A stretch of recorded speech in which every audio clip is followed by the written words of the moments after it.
Hero, she says. Thank you so much for tackling the kids for me. You look down at the mop and bucket and dirty clothes in your hand. Does she think you did it all yourself? Tammy did most of the cleaning. Auntie Seaton laughs. You're both doing great, she says. Please tell Tammy I'm very grateful for your help. She leaves, but not before sending you both some kudos. Woohoo! Tammy comes out holding one of the younger kids wrapped in a towel, and the two older ones weaving tiredly behind her in robes. She's starting to look tired. I'm going to put these little Keliki to bed, she says.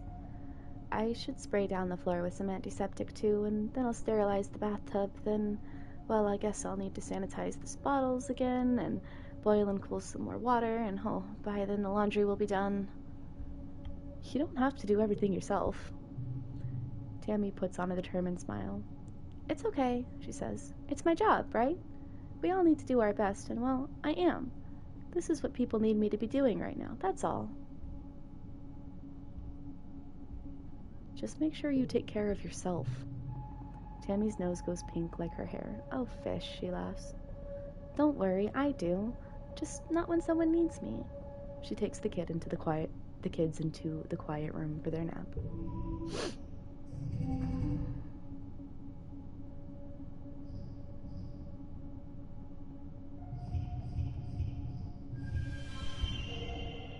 Woohoo!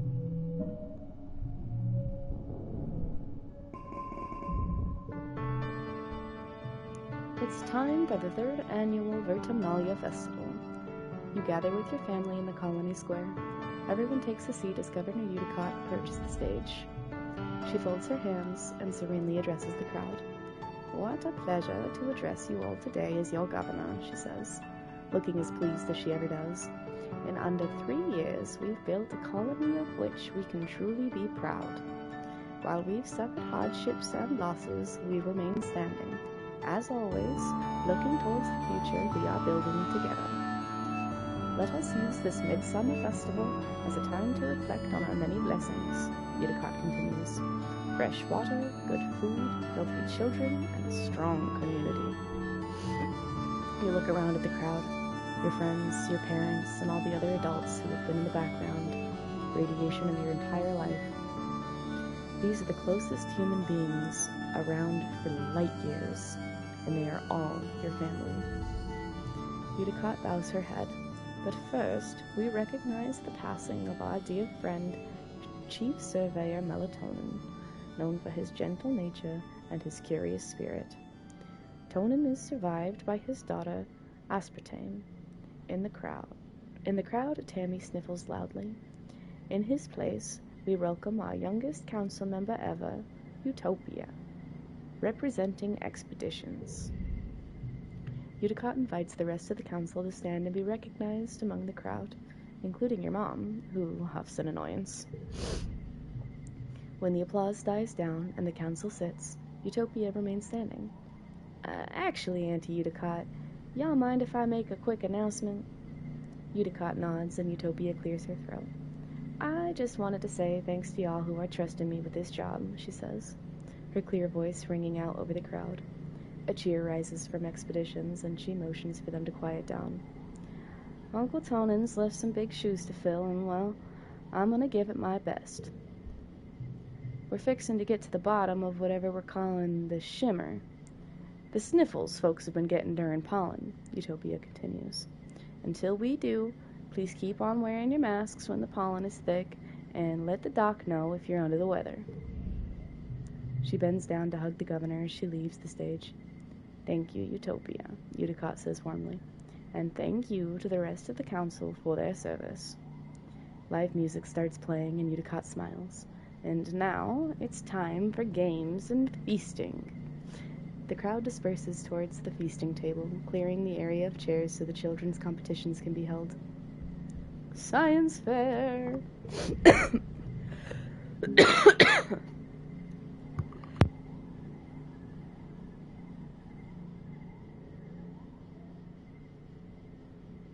Sorry about that. Just get a drink real quick.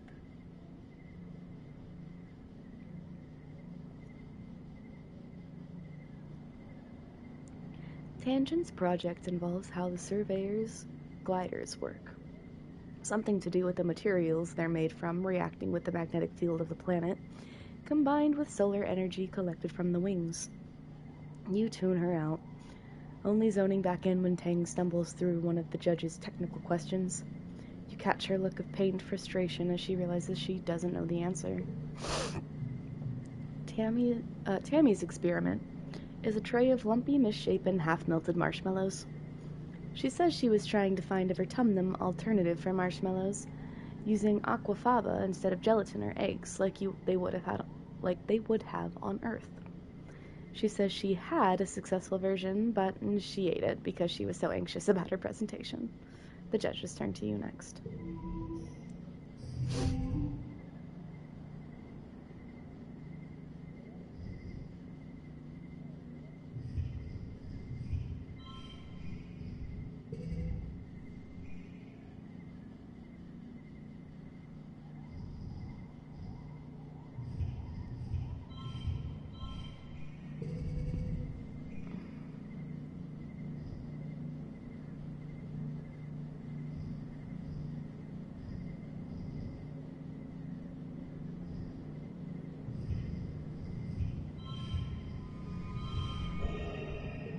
Woohoo! You do an egg drop experiment, taking fragile crystalline glass fruit and designing 4 different ways to protect them from breaking after a long fall. 2 break, but 2 succeed. Your experiment is only a simple demonstration of physics, but the judge decides to award you for choosing something within your capabilities and doing it well. Tang is frustrated, but more at herself than you. She is not used to failure. After the festivities, you take time off for a very much needed break. Your dad sets up a slip and slide through the colony square, and everyone takes turns sliding on their stomachs and spraying water at each other. It's a lot of fun.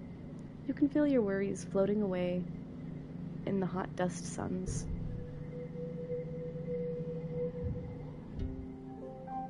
Mid-dust. It's hot. I'm a slug.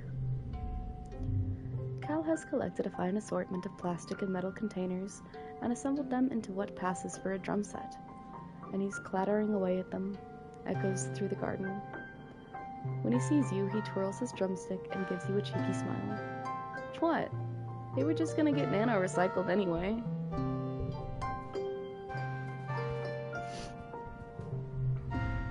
You spot Dis hanging out in the open flatbed of one of the expedition vehicles, kicking his legs over the side. They won't let me go on expeditions yet, he grumbles. They say it's too dangerous for little kids, he scowls. I'm not little, and it's not that dangerous. They're just scared.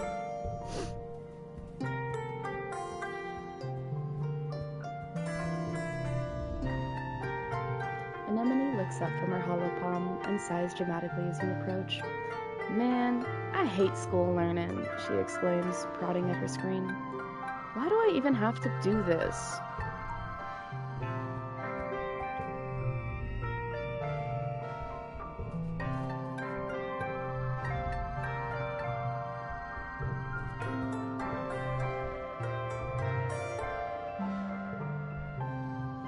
It's too hot indoors, so you spend a lot of time outside spraying water at the kids and letting them get absolutely coated in sticky dust. They love to run around throwing buckets of water at each other, at you, and at any adult who comes within throwing distance.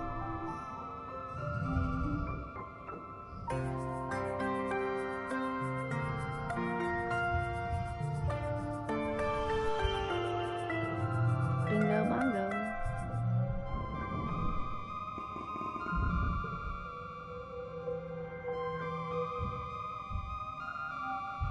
Late test.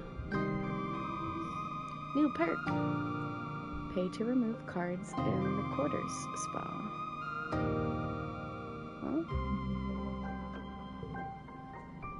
Oh. Cool. I like that. It is very neat. I think I'm gonna do one or two more rounds of babysitting to get that creativity up a little higher. Visit the spa. We'll do some more babysitting. Little Nougat is absolutely fearless for a 6-year-old.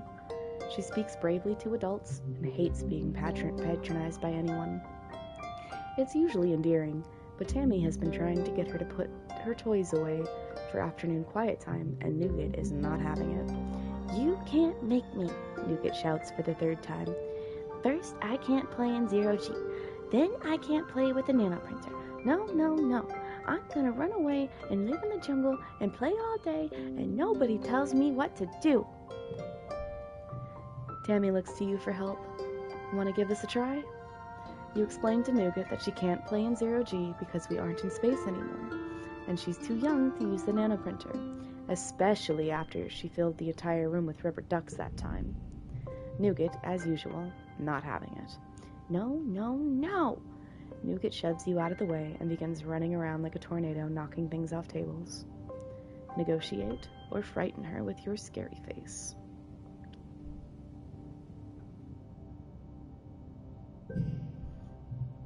You corner Nougat and crouch down to her level to negotiate. You make a deal. She'll put away all her toys except one and play quietly instead of napping. Then nobody has to go live in the jungle. 3 toys, she counters. You tell her 2 is your final offer and shake hands. Ah, Tammy breathes. She's been watching the whole time, and she's impressed that you managed it in such a gentle way.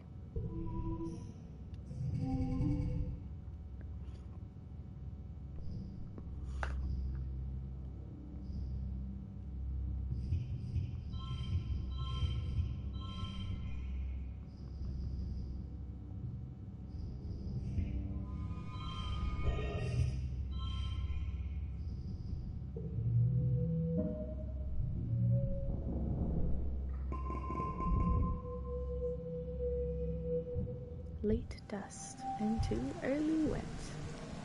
Hi, Tammy. Tammy is crying and trying to hide it, wiping her eyes and blowing snot into her sleeve. What's the matter? She hiccups. I watched that scary movie last night in the lounge. You remember it? Mothra vs. Godzilla? The 2085 remake version? Well, I had a bad dream where the monsters were knocking at my bedroom window. They were trying to get in. Now I can't stop thinking about it. She squeezes her eyes shut and more tears seep out. I miss my dad. He used to make me feel safe from the monsters. And I miss being in space. It was so much safer there. The soldiers will keep us safe. Space was more dangerous. The soldiers will keep us safe. I hope so, she sniffs. But I can hear the monsters at night sometimes. Real ones, out in the jungle. I can hear them trying to get in. They're scary. You both look towards the wall. She does have those big ears. Maybe she really can hear creatures gathering in the jungle, scratching at the walls looking for weak points. The thought gives you shivers.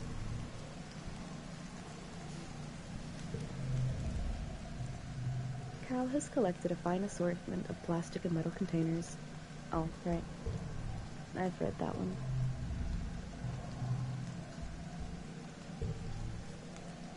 Ah, yes, disobedient dis.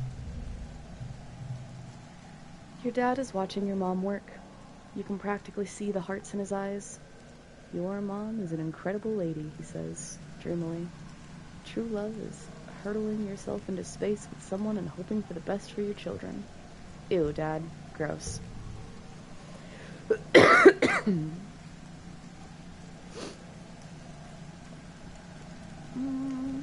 little bit more creativity, please. Most of the kids here are too little to have their own hollow palms, so you do a lot of work with real, actual paper and craft supplies so they can work on their fine motor skills. You make bunting to put up on the walls and proudly hang their scribbles on every available surface. Eventually, it all goes back into the recycler to mulch up for fertilizer for the gardens. It's a little sad, but in a way it's kind of nice that the kids are part of the process. You take them to go visit the garden whenever they're sad that their drawing has gone bye-bye.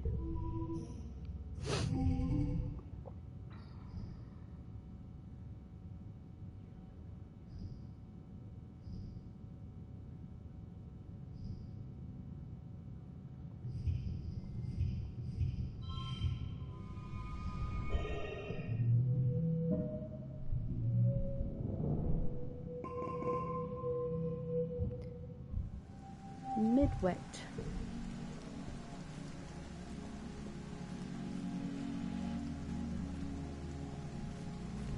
I think I'm gonna get to the end of this glow season and might call it a night there. I might do one more. We'll see how I feel. I might pause there to get a cup of coffee at the very least.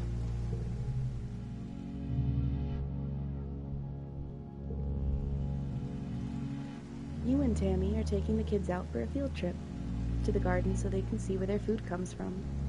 Cal meets you there to act as your tour guide. Everything is going fine until a fight breaks out between two of the children. Someone took something from someone else, or perhaps they just wanted it. And there was maybe a push that was actually an accidental bump, or it could have been a punch, and the whole group splits into incomprehensible, warring factions. You're not sure. It's a bit chaotic. There's a lot of yelling. Kids, no, Tammy exclaims, looking overwhelmed. Stop fighting. Oh, please, no. Don't hit each other. Don't worry, I have a first aid kit. Does anyone need first aid? In the confusion, a rogue group of kids breaks away and disappears into the corn. Another group is throwing rocks. Tammy looks like she's about to cry.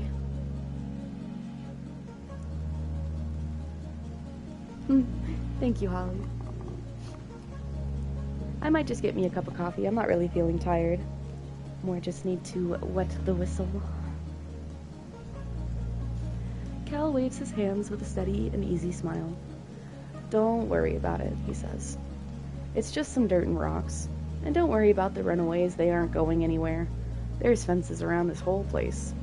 He picks up the two fighters around the stomach and holds one under each arm while they flail and kick. Hey, you two. We use our words in this colony.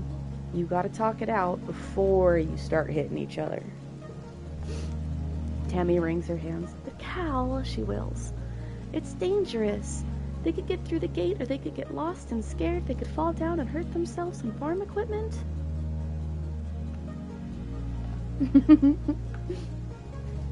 She wrestles away a handful of rocks just before they go into someone's mouth. No, we don't eat dirt. Yucky, dirty, it'll make you sick. Nothing's in that dirt I haven't eaten myself, Cal laughs, swinging the kids under his arms so they scream in delight instead of anger. It's okay, Tammy. You'll tear yourself into itty-bitty pieces if you keep worrying. He sets the children down. They wander off in different directions. You gotta let kids make some mistakes, I think, he says. You learn more from your mistakes than you do from your successes, right? And if you're always fixing their mistakes, they're gonna grow up all anxious if they're not perfect all the time. But Tammy's right. We should be careful here.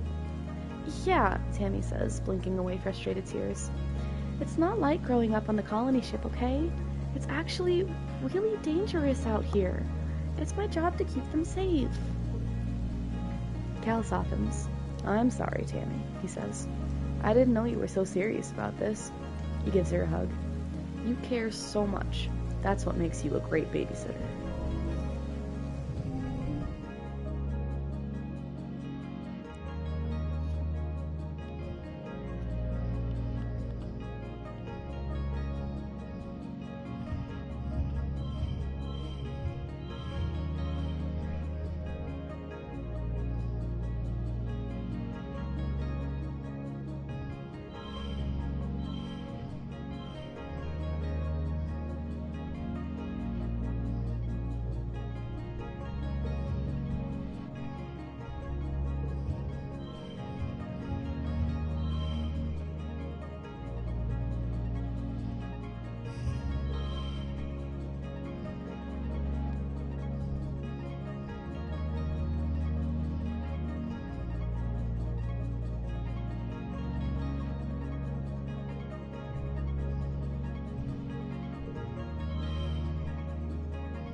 That'll do.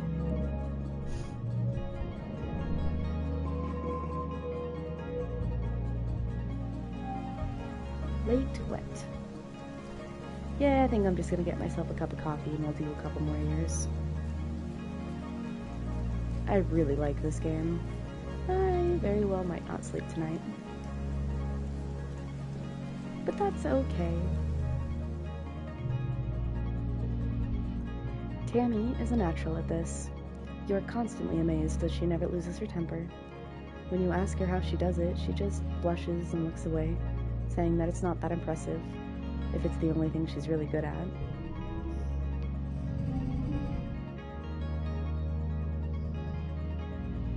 Haha, not me, that's who. No, I'll go to bed after I take my partner to work in the morning. Actually, let's switch you for you. See, I think I might try and pick some more of these, what did this guy call them? They're like game novels. There's a word for it. I'm forgetting right now. But I'm gonna look at picking up some more of them to do for quiet overnight streams. I have a pretty soft monotone voice, even for like yelling in the story. Just gotta make sure the dogs don't go cuckoo and I don't cough my lungs out. But I'm having a good time. I know this guy's fallen asleep to the stream. Oh, I would love that. Please do.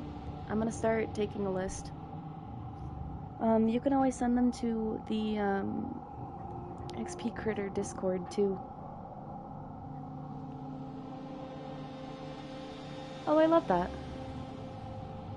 New cards available in the depot. Woohoo! I think I'm gonna relax this glow. We're gonna relax up on the walls with this. You're sitting up on a corner of the walls when you notice something unusual. It's Dis. He's crawling through a drainage pipe in the wall and sneaking out. You watch him carefully slide the heavy metal grate back into place behind him and disappear into the nearby trees. What do? Call security. He might be in danger. You message Security Chief Rhett and tell him that you saw Dis sneaking out. Thanks for letting me know, Fish, he says. This isn't the first time we've caught him. He keeps finding ways. Was it the drain pipe behind the garrison? Yeah. Honestly, it's almost better we leave that one. We know where it is, and it's a defensible area. If we patch it up, he'll find in a way we don't know about, and that's even more of a liability. Wait, you ask him, don't you worry he's in danger? Sure, but it's my job to worry, Red grins. He doesn't go far. I know kids like this. Sometimes it's better to let someone think they're getting away with something so they don't feel the need to rebel even harder. Well, that was weird. But at least now you know how to sneak out. But at least now you know how to sneak outside the walls, if you feel like it. You can come and go via his secret drain pipe entrance between the sports ball pitch and the garrison pavilion.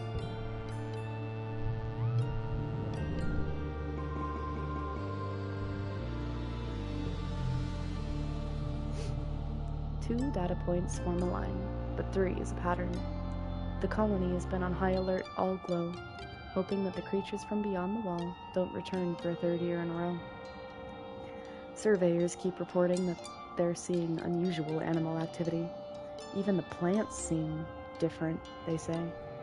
And new tracks that must have been left by creatures larger and heavier than you've ever seen. You and the other colonists drill evacuation plans. You're in engineering when you hear the sirens ring through the colony. You cover your ears against the noise and make your way to the nearby classroom. This is one of the assembly points, so you should be safe here. But it wasn't so safe last year for Professor Hal. What if other creatures get in? You look at Professor Hal, and he looks back at you. Last year, you saved his life. Right here. Hal clears his throat, visibly trying to stay calm. All right, children, he says, subconsciously touching his neck. Just remain seated. I'm certain everything will be fine. You've been told this before. As the sirens continue, you're faced with a choice, one that I am not brave enough to make. I stay put. You, Tang, Mars, and the other kids try to stay calm. Hall tells everyone to get under the big tables together. There's some nervous laughter as kids bump into each other. Then he reads from a textbook on Earth history to try and distract everyone. His voice shakes as he fumbles over a passage about Mesopotamia. It's more upsetting than helpful. Mars grabs your hand, but when you look at her, she looks away pointedly.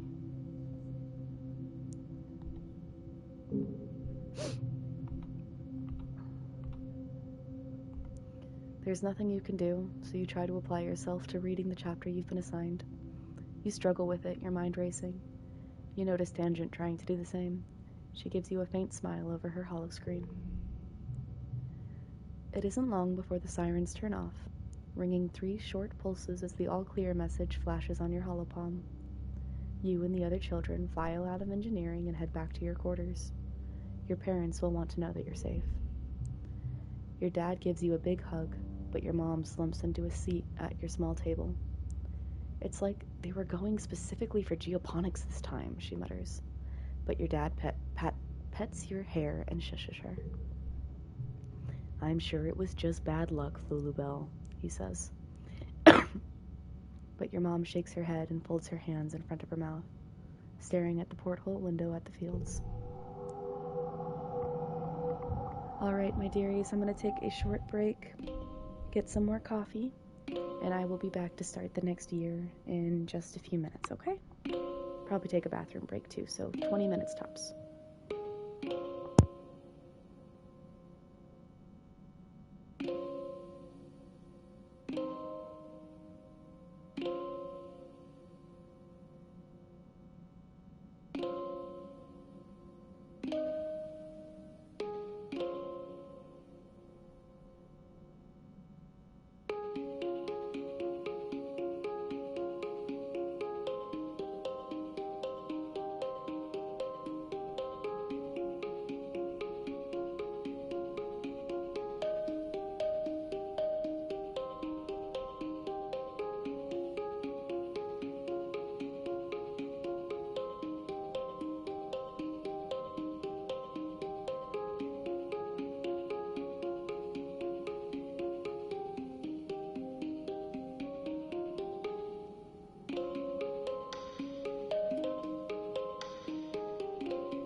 Okay, my dearies, I am back.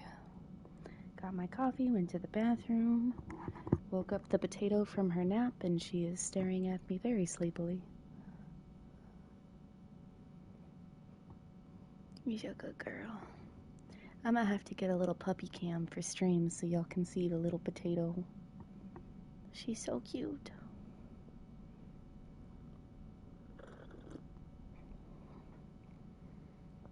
Give me one moment, she is demanding belly rubs.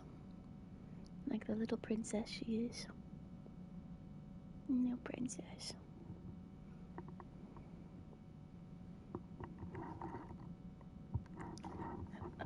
Okie dokie, age 13.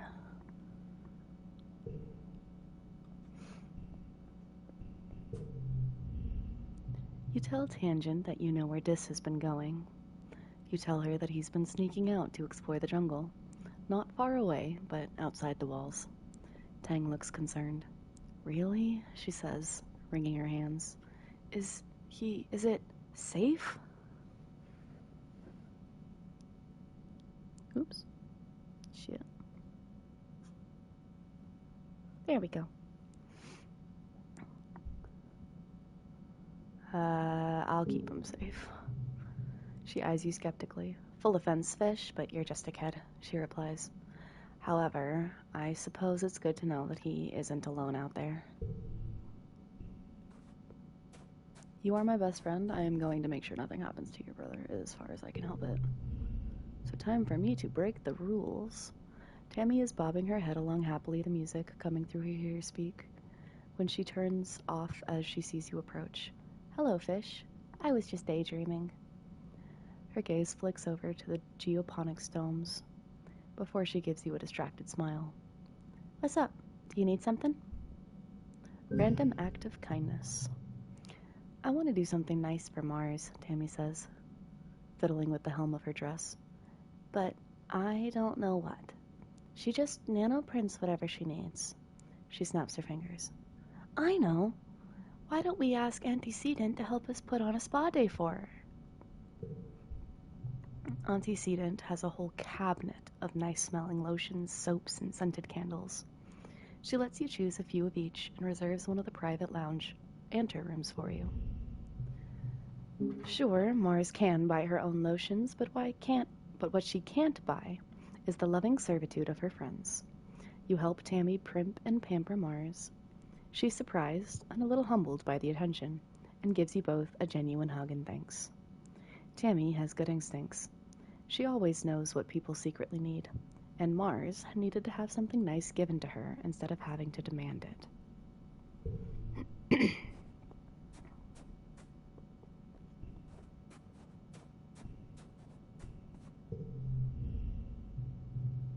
Cal takes a deep breath and lets it all out in a huge sigh. I love the smell of the air here, he says. It's not clean like the Strato, but like it's fresh, if you know what I mean.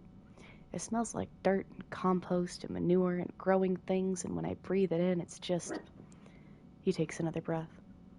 It just reminds me that everything here is alive and important.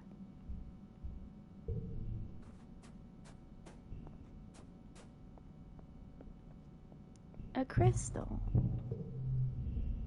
Mars has set up her hollow screen to reflect her face, and she's watching various eyeshadows on her forearm. Just because we're out here struggling to survive in the musty armpit of space, that doesn't mean we can't enjoy ourselves a little. She gestures to her eyeshadow palette.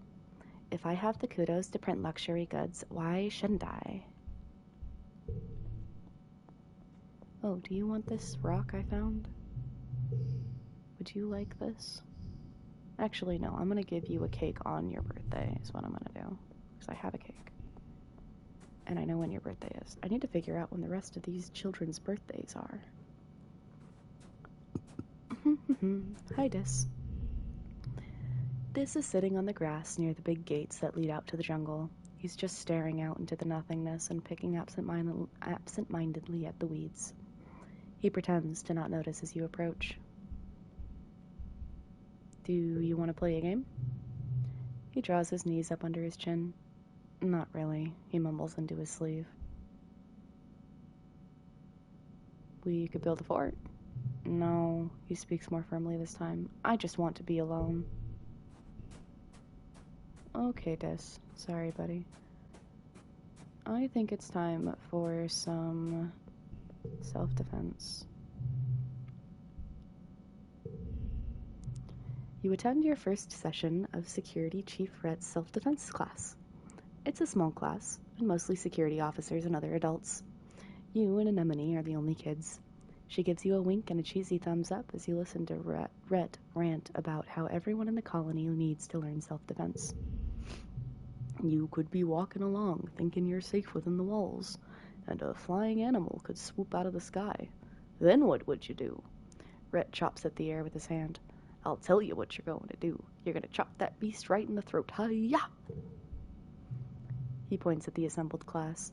But only if you learn what I'm about to teach you, and the only way to learn is by doing. Who wants to volunteer for a demonstration? The security chief doesn't scare you, or so you pretend. Rhett is like the biggest adult you know, and he's so intense. You step forward, and Rhett nods as he crouches down. Okay, he says. I'm a manticore, stalking you through the forest. What do? I run away. There's a smattering of laughter among the other students, but you have to live your truth. If you see a manticore, you are out. Rhett doesn't laugh. That's correct, he says proudly. Only engage with the enemy when there's no other alternative. No one walks away from a fight without getting hurt. So the first rule of self-defense is to not put yourself in situations where you need to fight. Once you've learned situational awareness, we'll move on to hand-to-hand self-defense, drawing on a variety of martial arts. Only when I'm confident that you're ready will we advance to weapons. There aren't really that many weapons in the colony. Mostly stun gloves and batons with a few plas rifles. You hope you don't have to use them, but it'll be good to know how.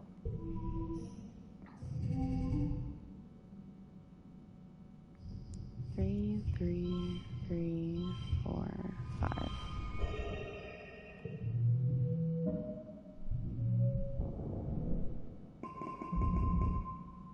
Woohoo! You wake to the sound of your parents arguing in hushed tones, clearly trying not to disturb you. You blink away the sleep from your eyes, eventually remembering, wait, isn't today your 13th birthday? Where's your birthday cuddles? Your parents always make a big deal out of your birthday. You peek out through the privacy curtain on your bunk and listen in on their argument. You're being unreasonable, your mom says. Fish is a teenager now. You have to give them the opportunity to take calculated risks, or they'll start acting out. That's just what being a teenager is. Going off into the wilderness isn't a calculated risk, your dad replies. It's too dangerous. It's weird to hear your parents arguing. If they ever disagree, they sort it out quietly or go to mediation. This time, they sound really upset. It's unsettling.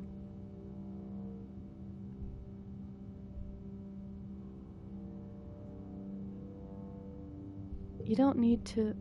They glance at you. Your mom holds up her hand to silence you and goes right back to talking. Geranium, she grates.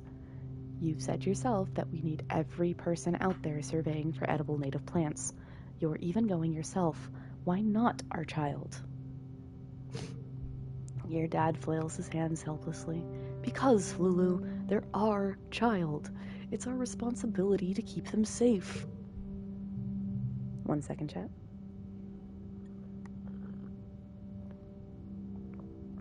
Delicious warm coffee. Okay. You're not keeping anyone safe by coddling them, your mom almost shouts, and your dad flinches in shock. Fish's survival depends on them understanding this planet we're living on, so you're not doing them or the colony any favors by pretending like that's not the case. Won't you two just shut up? It's my birthday. Y'all are arguing. Your outburst at least makes them stop arguing, but they still look unhappy. You're a bit surprised at how angry you got there. Where did that come from? I'm sorry, Junebug, your dad says softly. We shouldn't be arguing in front of you. We're just worried about you and don't want you to be in danger, even though we both know it's part of growing up. Your mom's fierce expression softens. Hey, Fish, sorry. It's your birthday today, and here we are arguing like a pair of assholes. Happy birthday. They both give you a hug.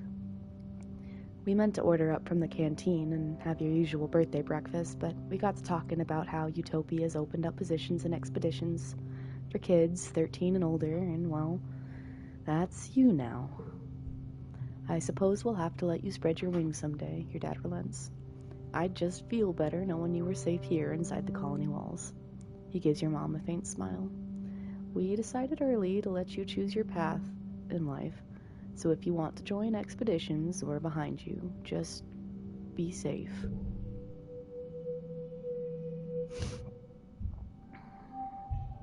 Mid-quiet. Tammy, hello. Tammy beams when she sees you. There's like nothing better in the world than the sight of your face. Happy birthday, Fish, she exclaims. She comes in for a huge hug. She smells so nice, like vanilla and flowers, and she's really good at hugs. This is for you, Tammy says. She steps back and reaches into one of the many deep pockets of her dress, producing a little paper box. I made you this, she laughs, opening it to reveal a little snack-sized cake. It's only a soy cake, but it's a soy cake made just for you. You take a bite. Okay, it tastes just like a regular soy cake, too. Tammy did what she could with what the colony has. Tammy watches you eat the cake with a look of delighted satisfaction. You can share it, if you want, she hints, smiling sweetly, if that would make you happy. Tammy laughs. I was just kidding. I made my own, silly Billy, she says, pulling out a second box. Let's eat them together.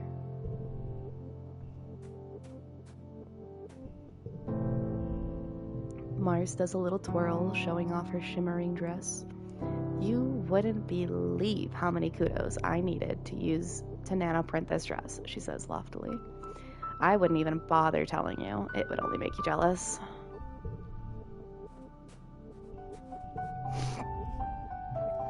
You find your dad comparing some plant samples. When he sees you, he puts down the test tubes and gives you a big hug. Kiddo, he exclaims, then kneels down to look at you in the eye. I've been thinking. I want to say I'm sorry. Your mom and I were arguing on your birthday. We disagree sometimes, just like every couple, but it's unfair you had to see how the soy sausage gets made. It's okay. He pats you on the shoulder. Thanks for saying so. You're a great kid.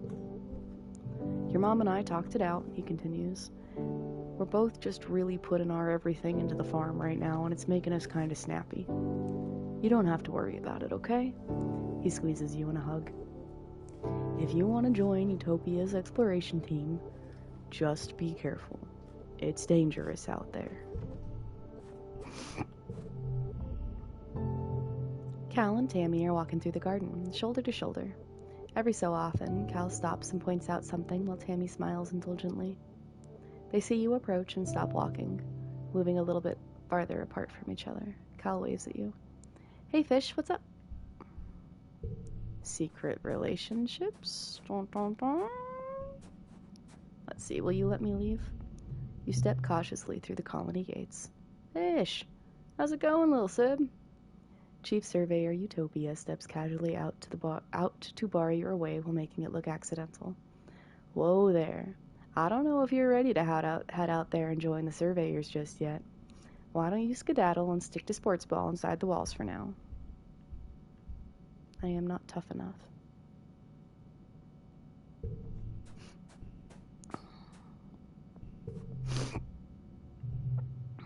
Defense training. You've heard Security Chief Rhett is on the lookout for lookouts. That is, for kids to chill out on top of the walls all afternoon and count xenos. Sounds way better than going to class. He gives you a once-over, eyes narrowed. All right, he says. Look over there at the end of the field. What does that sign say? You struggle to read the sign. After a few false starts, Rhett claps his hand on your shoulder. Don't strain yourself, Fish, he says. I've got a whole jungle out there that needs people to stare at it for hours, and you'd be perfect for the job, if you had better eyesight. Oh, come on, what does he know? Perception is about way more than just eyesight. It's about being alert and putting information in context. He doesn't even know what he's talking about. Rude.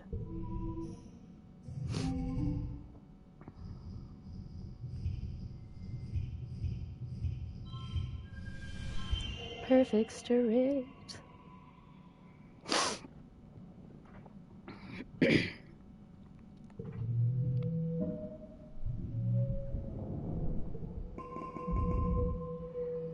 Mid-quiet to late quiet. I think I might just do that again until I build up my toughness a little bit. Actually, I think I can gain some of that from in here too. I can. I'm gonna go shovel dirt with your mom. It's your first day in the glorious world of agricultural soil conveyance. Oh boy. Good morning, Fish. Looks like you're working for your old lady. I hope you don't expect me to go easy on you just 'cause you're my kid. She walks you around the geoponics wing and points out where everything is. Your job is to move sod, compost, plants, garden waste, and equipment from one place to another. Get comfortable with this, she says, pushing a squeaky old-fashioned wheelbarrow towards you. Now, any questions before you start moving that dirt? Nope, let's get to work. That's my kid, your mom says, slapping you on the back. You stumble a little. Your arms start to ache after the first half hour of work, but you keep going. By the end of the month, you feel utterly drained and exhausted, and good, somehow. You can feel your muscles growing already.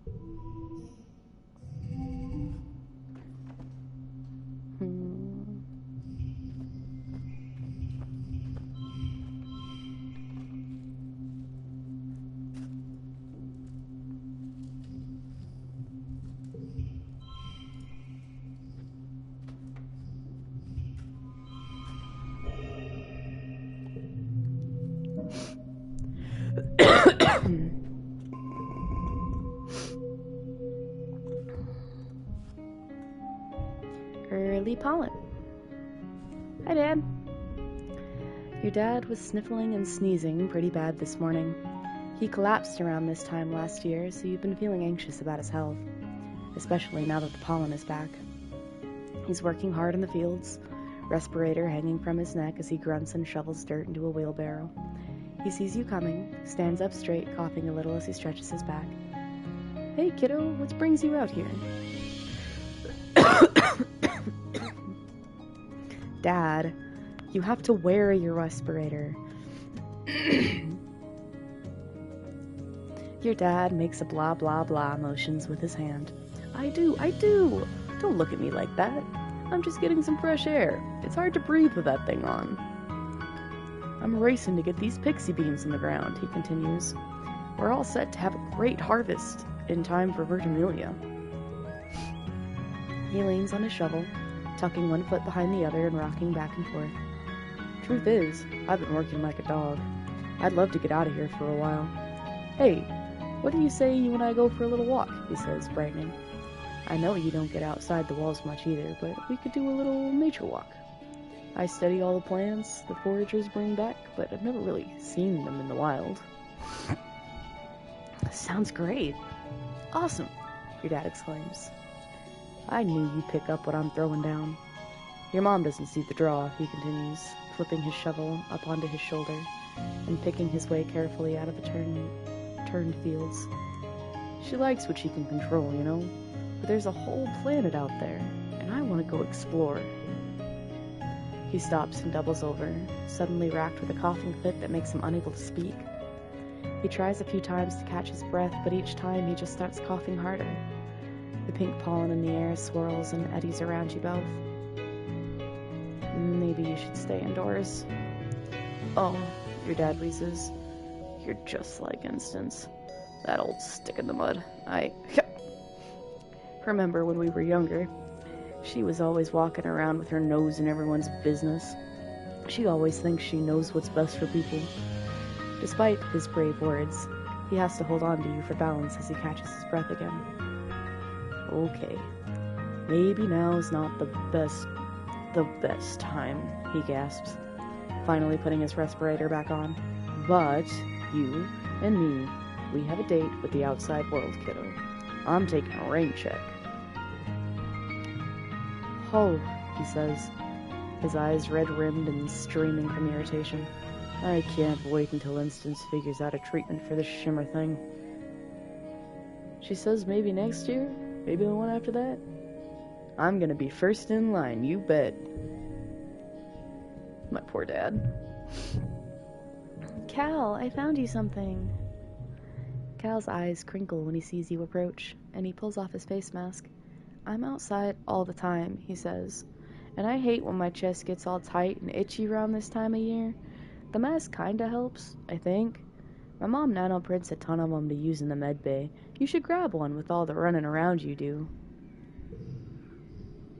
Have an egg.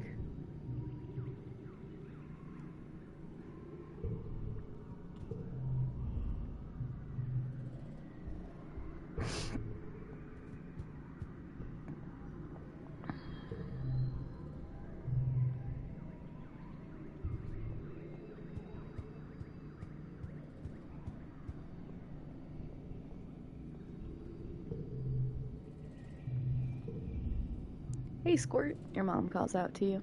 Don't you think it's time you started thinking about what you're gonna do when you're older? You look at her in confusion. Isn't she always telling you to stay in school? She chuckles. You gotta think about it sometime, kid. How about you come join your folks on the farm, if you think you're up for it?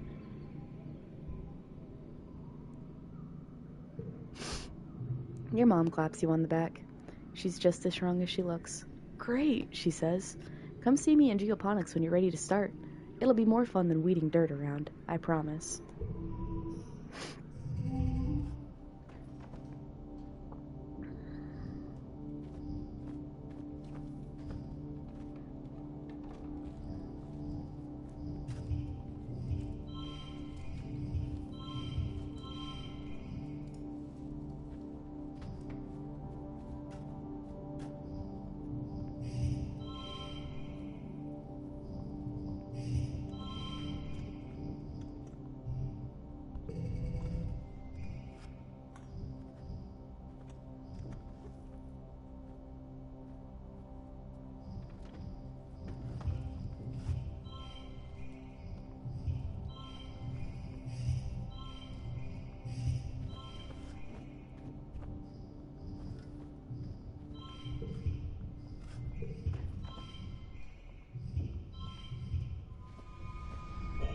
There we go.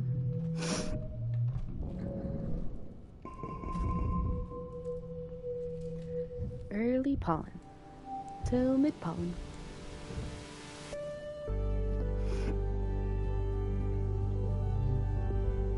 Hello, fish. Tammy bounds over to you. I have a present for you. She presents you with a gift.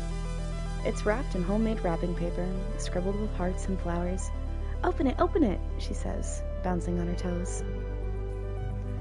You open the gift and pull out a small replica model of, well, you think it might be a hoverboard? It's either a hoverboard or a weirdly avant-garde spoon. The paint smears a bit under your fingers. Tammy beams proudly. You told me once that your favorite toy was a hoverboard, and, well, I don't know how to make a real hoverboard, but I do know how to make a model of one. You thank Tammy for her gift, and she clasps her hands in front of her heart. I'm glad you like it, Fish. I worked really hard on it. I need a break soon. Dis is fiddling with the toggles on his jacket, watching the comings and goings of the expeditions.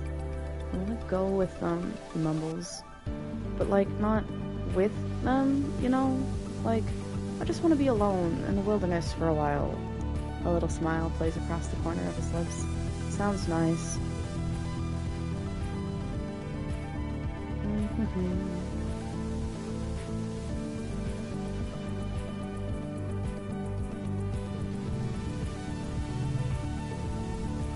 Most of the time you're alone up here, except for the occasional passing guard. but sometimes you're joined by Dis. He barely looks up at you as you plop down and kick your feet through the railing and over the edge. He looks like he's doodling on his hollow pad. You see all sorts of plants, mushrooms, little creatures with too many eyes or too many legs. He has a selection of plant samples at his side, like artist paintbrushes laid out on a towel. He must be quite the junior botanist. He's not drawing plants right now, though. He's actually drawing a person, and not anyone you recognize from the colony. They have long dark hair and a pointed face, and are covered from neck to toe in floaty black robes. They look neat. You wonder if they're Dis's original character or something, like the super cool goth self-insert. That looks nice. Dis smiles shyly, but doesn't look away from his drawing. Thanks, he mumbles. I'm not very good at drawing him yet.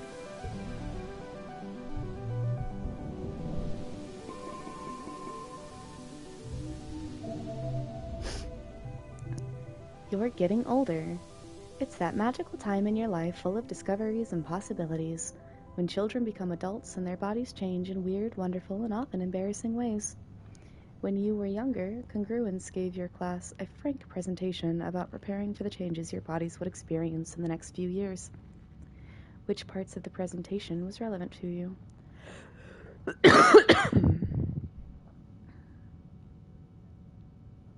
None of it. I'm like a doll down there. You and your friends giggled your way through Congruence's presentation and left with a new appreciation for the wonders of the human body. Puberty had felt like something that would happen so far in the future that it didn't apply to you. You put it out of your mind even as you noticed Cal's voice begin to drop or Mars starting to dress differently.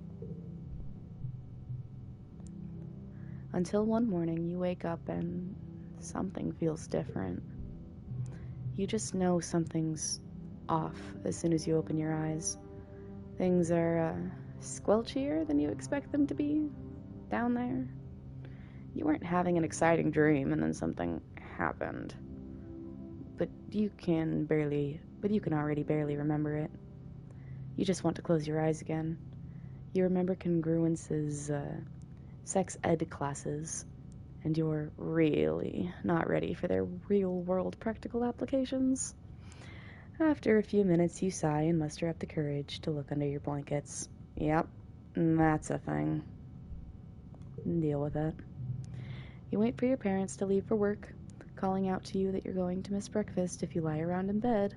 When you're sure they're gone, you carefully strip the sheets on your bed and stuff them into the recycler. You put in a requisition for new sheets from the depot and continue on with your day.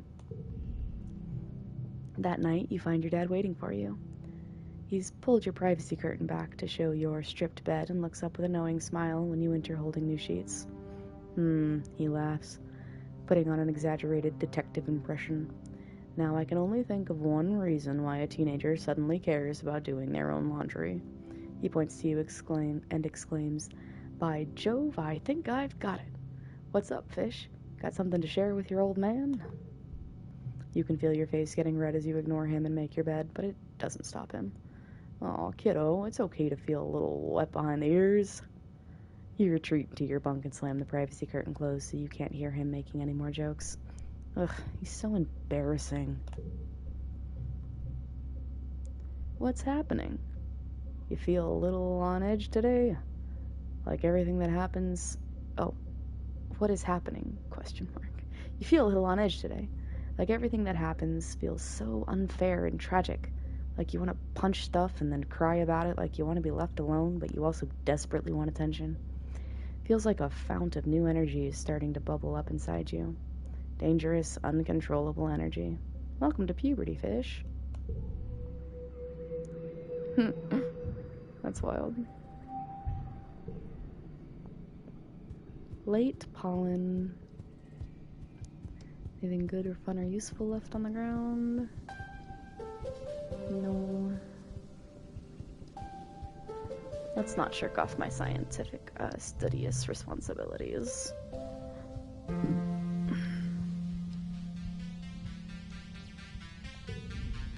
Tangent stops you on the way to class. Fish, were you heading to life sciences? Good. I could use your help with something, actually. I'm working with Chief Engineer Instance in the biolab. If you give me a hand with it, I'm sure she'll give you credit for the class. Of course I'll help. Honestly, admits Tang, we just need somebody to label petri dishes and move them from the cooler to the different machines. A hot-eye could do it. Instance is staring unfocused at her hollow eye as she processes the results of the scans. Tang goes and stands beside her, pulling up the scan on her own hollow palm. They confer quietly while you wait. Sounds like they're studying the shimmer, the mysterious illness some colonists get during pollen every year, including your dad. Instance looks up at you as if noticing your existence. Ah, fish, she says. We've been studying samples from some of the colonists who get sick during pollen, including your dad. Some of the stuff in his lungs. It's some kind of fungus. We think the shimmer is a form of reproduction, Ting explains. It's like a fungus trying to turn us into more fungi like it. It's really neat, actually. You sound like you like the fungus. I admire the mechanism, Tang corrects you. But we'll be much safer if surveyors just set fire to it all rather than trying to study it. Who knows what else is out there trying to kill us? You spend the rest of the week helping them study the illness. Mostly this involves following instructions and doing as Tang loves to repeat, jobs a hop-eye could do. Nothing beats hands-on experience, though. This would be easier if we had an actual sample of the fungus, Instance remarks. They're working with some biological samples, a fancy word for snot. But according to them, the fungus is all mixed in with human cells. Instance has to spend a lot of time in virtual space trying to disconnect the two in her models. Where could I find a sample? Our most useful reports have been from foragers returning to the Valley of Vertigo, she tells you, where the pollen is thick all year. That might be a good place to start.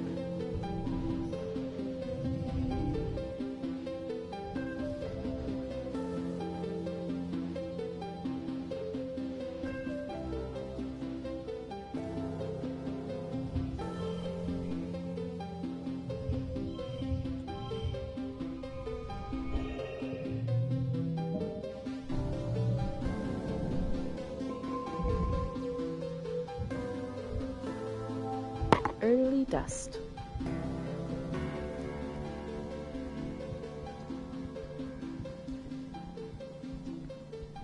Mushlog.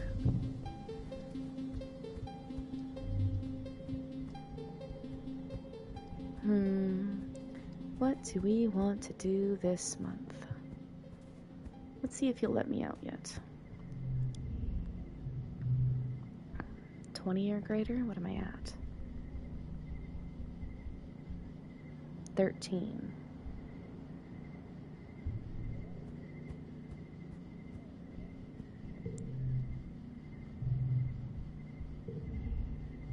You run into Cal and Anemone on the hill behind the garrison, at a small construction site. They seem to be throwing logs. There are a bunch of them lying at the bottom of the hill. It's a caber toss, Anemone shouts to you, then grunts with the effort of lifting a 6-meter-long mush tree pole. She throws it like a javelin down the hill and sprints after it. My best record, she shouts, and ties a piece of caution tape to the end of the pole. Your turn next, Cal says, pointing to a neatly stacked pile of construction poles beside you. From the looks of the nearby construction, they're probably destined to be a new lookout tower someday.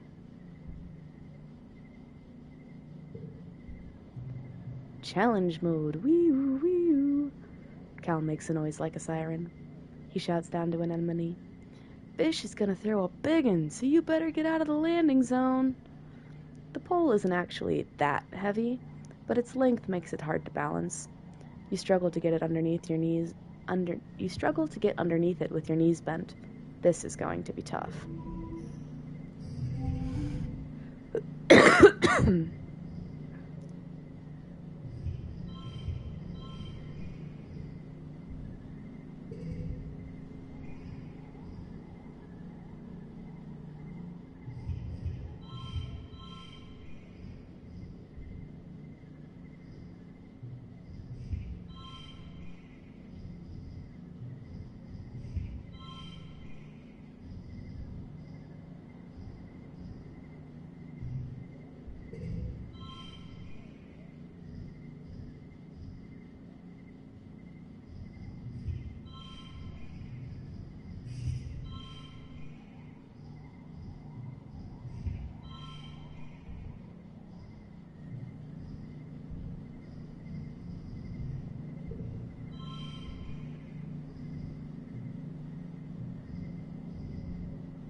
I give up.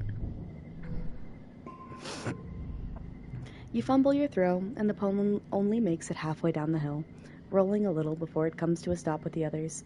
Bonus points for rolling, Cal announces, and an enemy finds another piece of caution tape to mark your pole. You play for the rest of the afternoon, adding rules and variations as you go. You don't stop until the entire stack of poles are in a jumble at the bottom of the hill, and decorated festively with caution tape. It's a wonder you got away with this.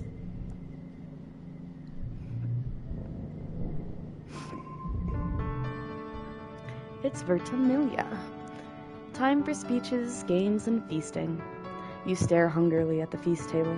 Sure, it's mostly soy rations, but it's still more food than you usually see all at one time. This year, though, there's something new. Great big truings of glowing beans. Weird. You try to sneak some food before the speeches start, but Chief Engineer Instance catches you and smacks your hand away. Your mom gets really mad at her, and it causes a huge yelling match. Your dad directs you away from the table as Instance blames your mom for the way things are right now, whatever that means. Your dad passes you a soy sweet to keep your tummy busy during the speeches. He's the best. Governor Udicott takes the stage and manages to calm everyone down. Welcome, everyone, to our 4th Vertimilia celebration, she says, speaking through a maxophoner. Her voice has been getting weaker lately, and can't reach across the square the way it used to. I am proud, as always, to stand before you as your governor, and to celebrate another year of peace and prosperity on this beautiful planet. Udicott steps aside, wobbling a little as she walks, leaving Seek to complete the annual formalities. Your mom steps forward. This year's feast includes a new glow-in-the-dark food. Pixie beans are our first domesticated vertumnum crop. The crowd applauds, and your mom raises her hands. Credit goes to Geranium. He insisted we dedicate a third of our fields to them, so you'll also have him to thank for the light show in your toilets tonight. Oh, the light show in your toilets tonight. A smattering of laughter ripples through the crowd. Your dad chuckles nervously. Your mom's smile fades. As you know, we lost our hydroponics and microbial soil during the wormhole incident, she says. These pixie beans will make up for losses we faced with our earth crops. Udicott's weedy voice rattles through the mixophoner. Thank you, everyone. Let's get on with the games. Science fair? Tangent's science fair project is monstrously complicated. She gives a 20-minute speech about cell division and a few different vertumnum species that goes not over your head, but the heads of everyone in the crowd. What is she even doing locked up in the lab all day? Instance is intrigued. She asks Tang a series of questions, soon honing in on something Tang overlooked. Tang is so upset with herself she can barely finish answering. Tammy is also competing this year. She charms the judges by showing off her beaded bracelets, each of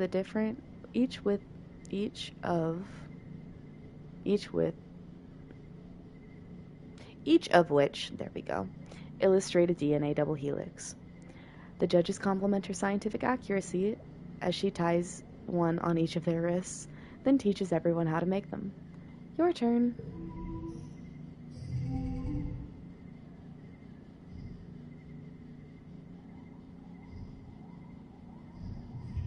Oops.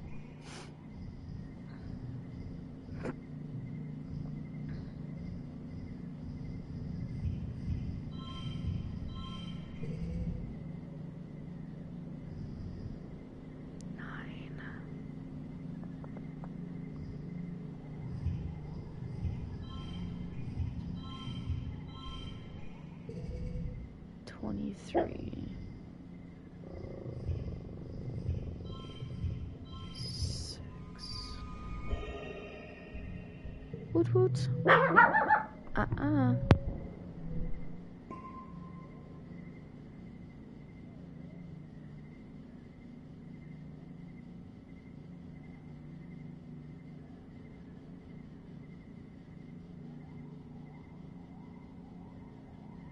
Okie dokie.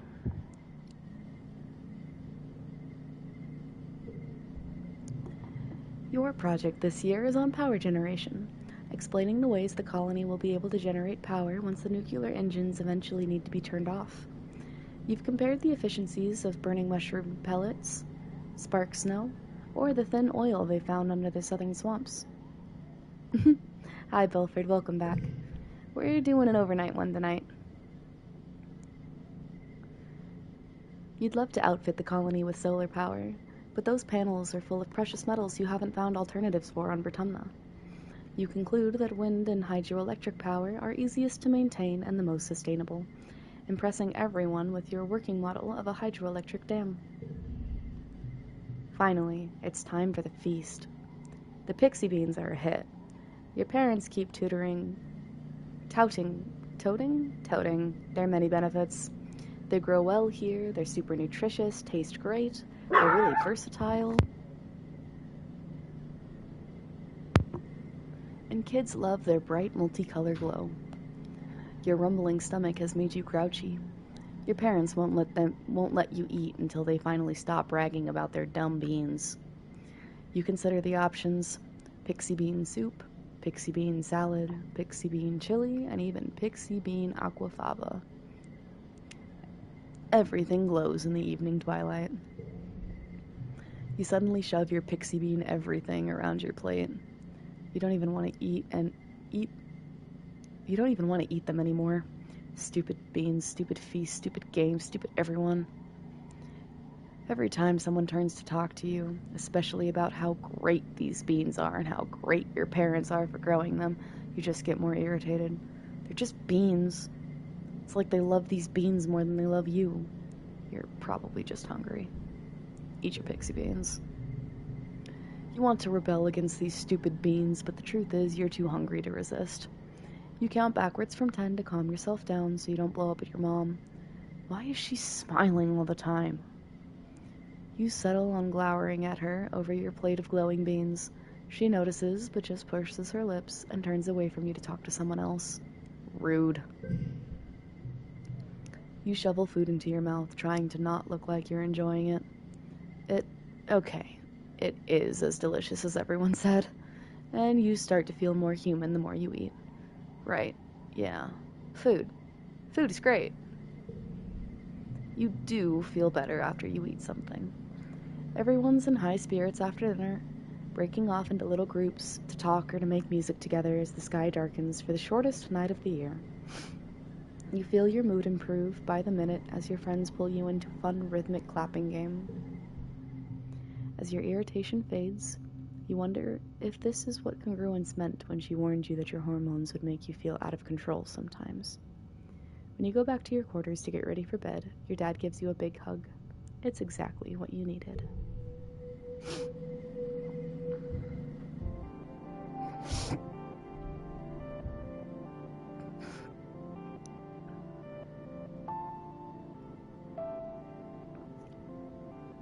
Mid-dust.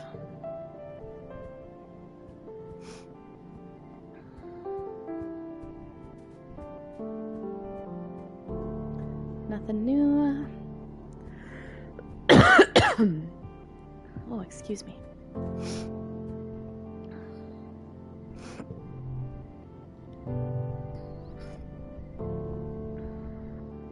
I'm at 14, almost there. Defense training. Part of self-defense is training your body so that it can be ready for any situation. The security chief has you running laps, jumping through tires, climbing walls, and sprinting back and forth. He has this inverted anti-gravity pad that makes your limbs feel super heavy. When you do jumping jacks on it and then land, and then do them again in normal gravity, it feels like you could jump straight back up through the wormhole. It's exhausting, but not that different than sports ball training. You're getting stronger every day, but at what cost? You go home every night and soak your aching muscles, hoping you won't hurt as much in the morning. You feel like you're getting your butt kicked.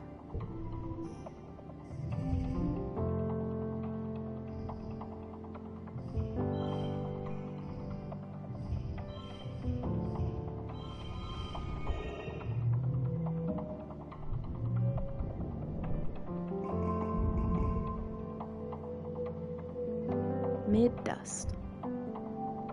Late dust. Anemone. So, then I trapped it in my room, Anemone says, telling you about the bug she saw in her quarters. Its wings were as big as my hand, and it had feelers like, whoa. It was bouncing all over the place like boing, boing, boing. She gestures excitedly, swinging her arms over her head. The bugs here are so big, and they're everywhere. I was going to give it to Tang, she says. She loves gross bug stuff, but she said I should just let it go, because if it stung me, I might get a weird mutant powers. I mean, other than the ones I already have. And I wanted to see if I got more weird mutant powers, so I started jumping around off higher and higher things, until I was jumping off the back of the ship, and I got in so much trouble, but it wasn't even that high. She stops in her tracks. Hold on, she says, stopping to rub irritably at her knees for possibly the 100th time in the last 5 minutes. Ugh, I'm gonna die. I busted up my knees, and it's so itchy when my scales grow in. Annie, don't pick at it. Chief Steward Antecedent's voice rings out from across the garrison yard. Pleasant but firm.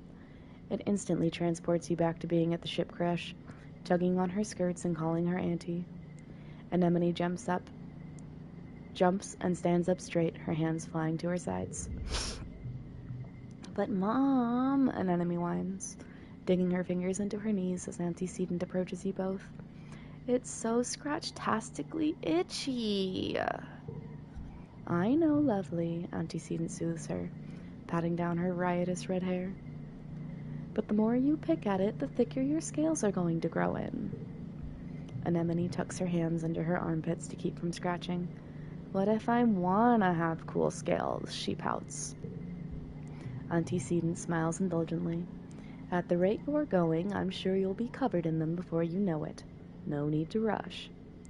Anemone's skin is dotted with patches of protective blue-green scales that grow in whenever she gets a cut or a scrape.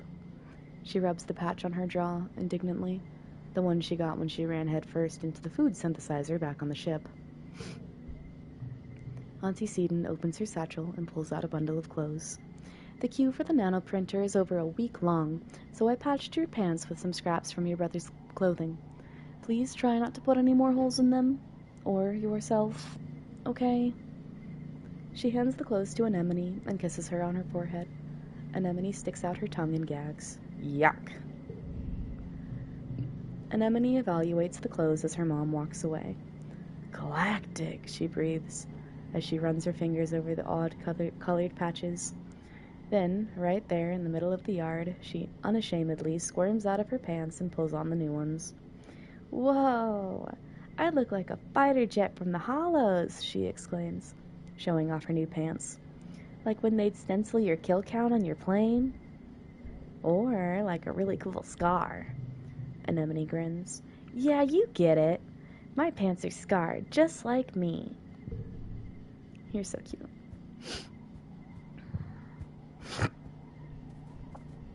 Do-do-do.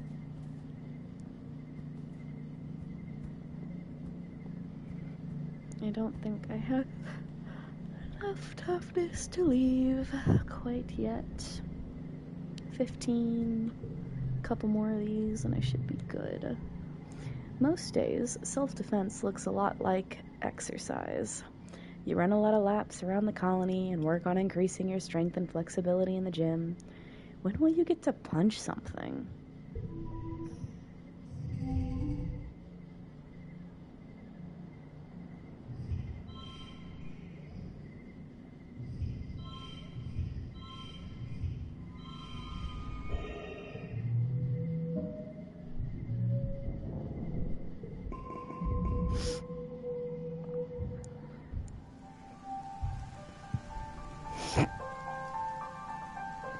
Oh, my nose. So sorry, chat. Early wet.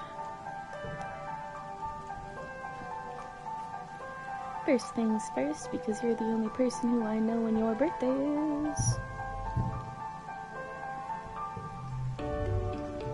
Mars is frowning intently at her holopon, typing a new message.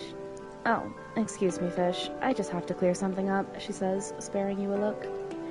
Anemone posted her answers to the Everything About You survey on the colony message board, and she said that she thinks her brother Colm is the coolest person in the colony. Mars rolls her eyes, as if. Colm is like one of the hottest, but he's not sophisticated.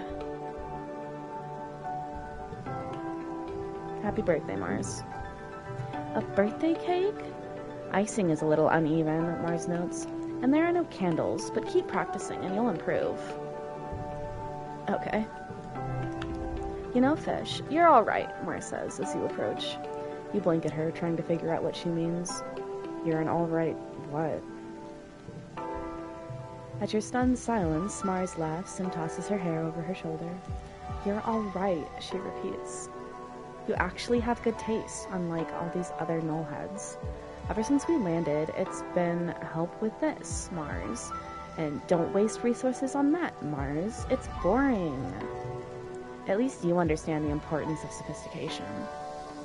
You shoot the breeze with Mars a bit longer. At some point, Dis sulks out of the living quarters and has to pass by you both, clearly trying not to draw your attention. Ugh, where is he going now? Mars mutters to you, then raises her voice so Dis can hear.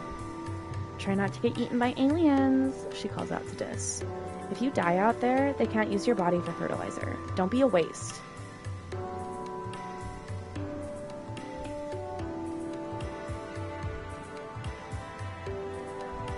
Shut up, Mars. This is cool. You say it loud enough for Dis to hear. He looks at you with wide eyes before scurrying to the walls. Huh? Mars says with a little smile. No accounting for taste. She seems to respect that you challenged her. She watches Dis disappear from sight, then shrugs. Maybe you can get through to him. I've tried, but he doesn't care about contributing to the colony, or being popular, or earning kudos, or anything important. What do you contribute, Mars? I will not ask her that.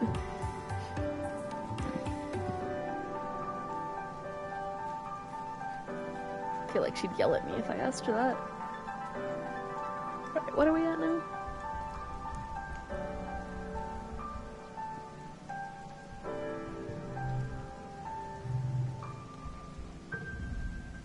Anemone's big brother Colm teaches karate techniques to the class.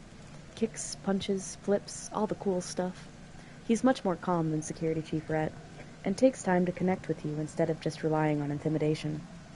You kind of wish he was the chief of security instead. Maybe one day. Rhett can't be the boss forever, right? Colm organizes your first karate tournament. Well, he doesn't call it a tournament. It's more like an exhibition to show off how far everyone's come in their training. There's informal sparring matches and feats of strength, like high kick challenges and breaking boards. Despite Colm's best intentions, Anemone is absolutely taking this like a competition. She takes her place next to you at the board, breaking station, and gives you a challenging look, tossing her unruly hair over her shoulder. Is it on? Oh, it's on. You break boards until your hands are red and sore. But it's no competition. Anemone chews through these boards like they're made of soy bars. Anemone is encouraging. You're getting good. You just have to focus your power through your body more. Like, it's not just your hand doing the work, she says, slapping you on the back. How were her hands not even sore? It was close, though. It wasn't, really. But it's nice she said so.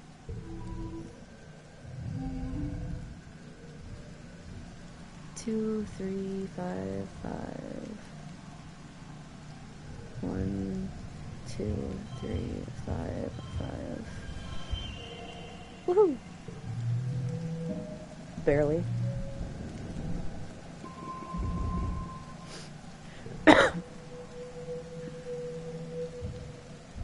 Mid-wet.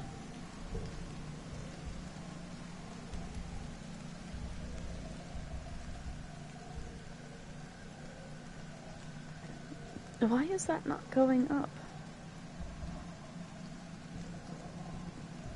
Let's go shovel some dirt. Maybe that'll help.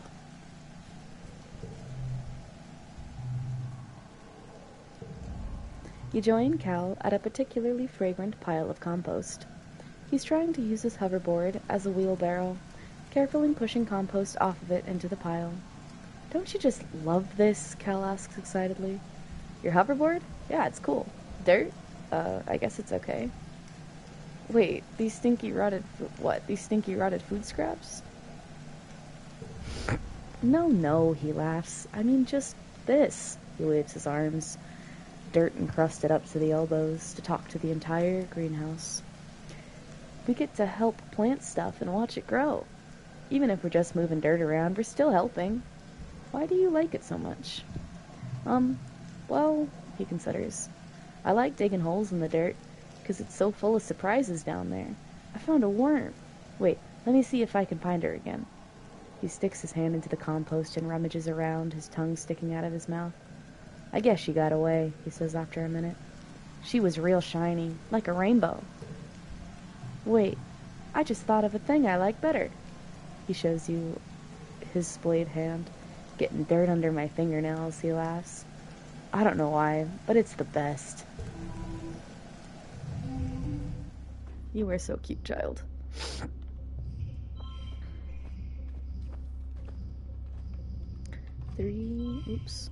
A 4, and a 5 for that.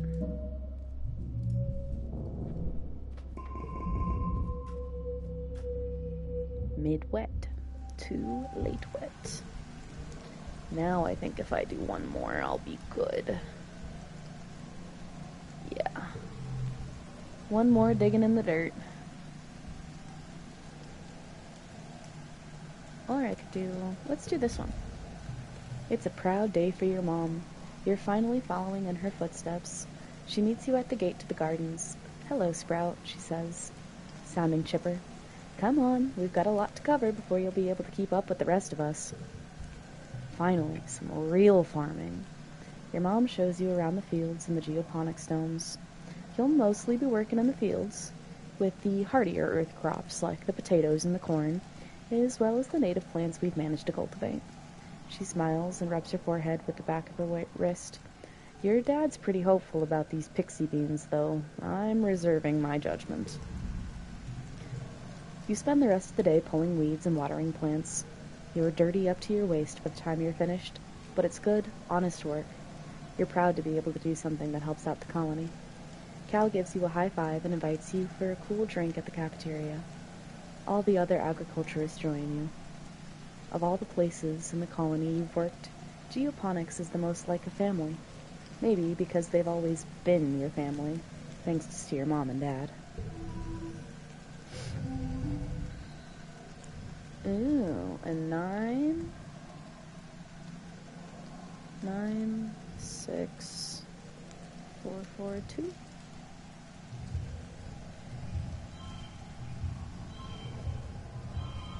Those are some big cards.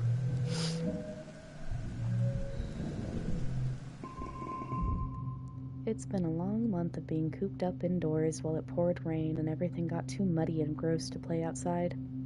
You and the other teens are in the lounge, again, and everyone's getting a little antsy. Tangent and Cal are bickering about something, and Dis must be bored enough that he's letting Mars paint his fingernails.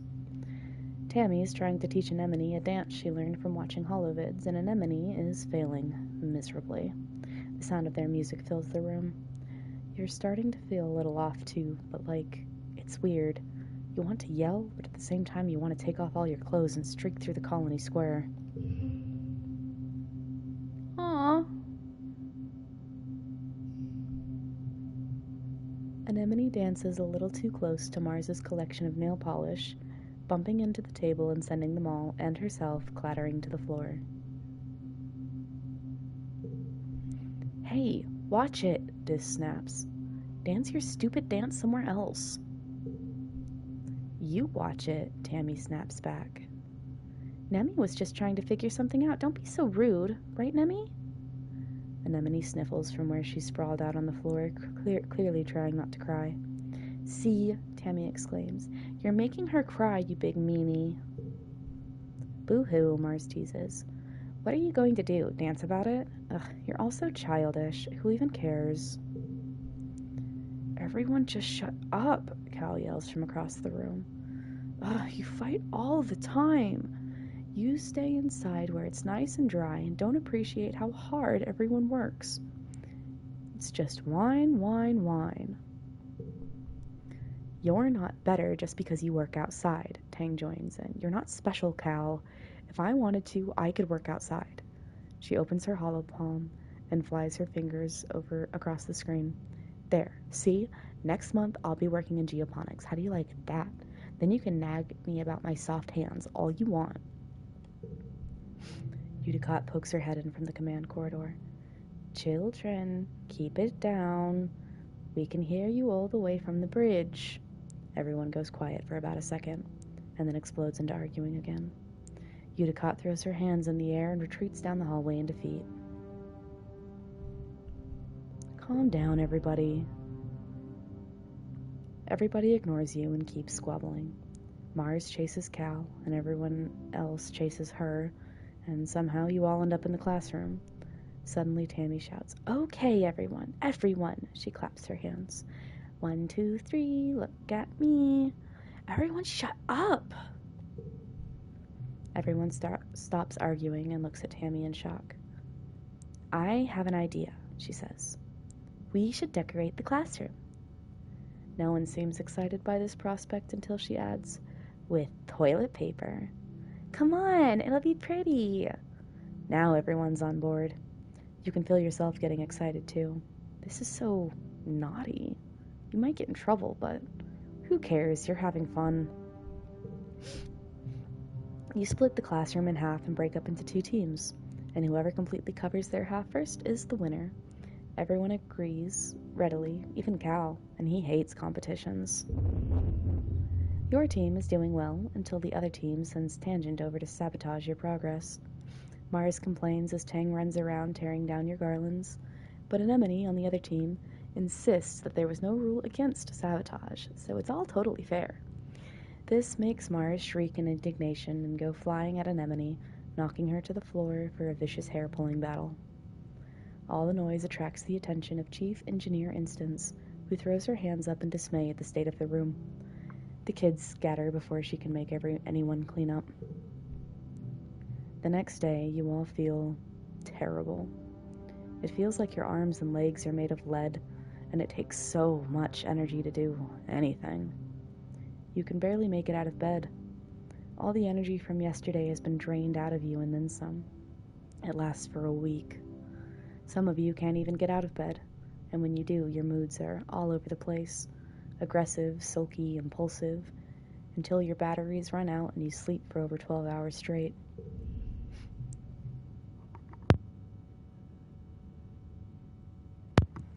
You're resting in the lounge with your friends, watching holovids and gazing on roasted pixie beans, when your dad and Chief Engineer Instance comes storming through the door. You, Instance snaps, smacking the bowl of pixie beans out of Mars's hands. Stop eating those this instant! Mars looks like she's about to smack some sense into Instance, but your dad steps in. I'm sorry, everyone. We were wrong about the pixie beans. They're not safe for you kids to be eating. You've been feeding us poison? Mars shrieks. Oh, ew, ew, ew! My dads know you tried to kill me? Your dad spreads his hands. No, they're not. Don't worry, Mars. Calm down. They're not poison.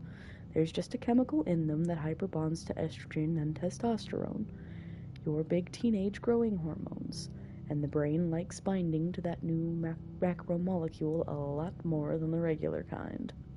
It's been making your moods unpredictable and causing periods of hypermania. When Mars just stares blankly at him, he laughs awkwardly. Translation, he says, it's been making you kids act silly and feel sick. I'm sorry. Instance frowns. If it's doing this to kids, it's not long until it builds up enough to affect the rest of us too. Until further notice, no one is to eat a single pixie bean. Your dad looks distraught. Lulu was right, he says, collapsing into a nearby chair and rubbing his eyes. She didn't trust these things, but shit, she's still going to be pissed that we don't have another successful food stores. You look at him in shock. You've hardly seen him swear. It must be worse than you think. Your dad sits there in silence for a long time. I think it's time to go relax. Oh, perfect timing. 21. Cool beans. I should be good enough to go on expeditions now. A crystal. Cool. You look around the lounge. Some friends are here. Who do you hang out with?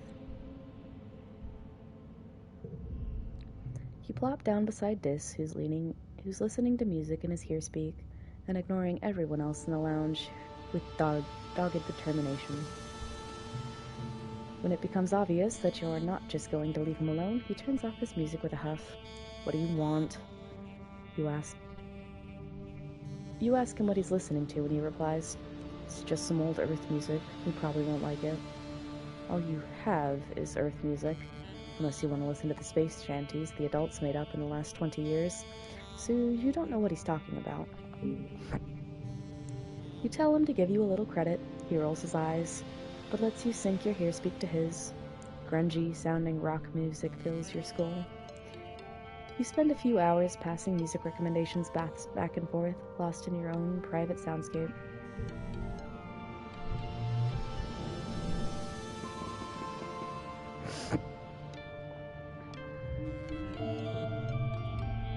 Another year, another glow. Everyone's pretty sure there's going to be an attack this year, so the colony is on high alert. You're collecting glowflies in the geoponics gardens with Cal and Anemone when the sirens begin to wail. You all stop what you're doing and look at each other nervously. Your parents run off to help defend the farms, telling you to get inside the greenhouses and stay quiet. Anemone declares she's going to the walls to watch the soldiers fight. She knows a good spot. We're gonna go watch from the walls. You and Anemone race towards the walls and scramble up so you can watch from a safe distance. Did we miss anything good? She pants. Oh look, there's my brother Com. Com, up here. Com squints around for the source of their voice, squinting up at you when he spots you on the walls. He yells at you to stay put, and then the animals burst through the gates. The wood splinters in every direction and hop eyes pour in, quickly overwhelming the guards. Hop eyes are small, but in large numbers they are fierce. You watch the security officers manage the chaos. They have gloves that shoot arcs of lightning, and if you watch closely, you can practically see the skeletons of the little animals caught up from when they were hit. Cool. Look at him go, Anemone cries, cheering for her brother. Get him, Com. Watch out. Oh, he's okay. She clutches your arm. He's so brave. I want to be cool like him when I grow up. You could really impress Anemone by going down there and helping out. Except I'm not brave enough to do that, so I stay where it is safe. Eventually, the defensive force manages to push back the creatures.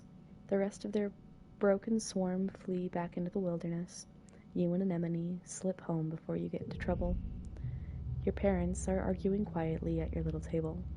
I'm telling you, it wasn't a fluke, your mom says.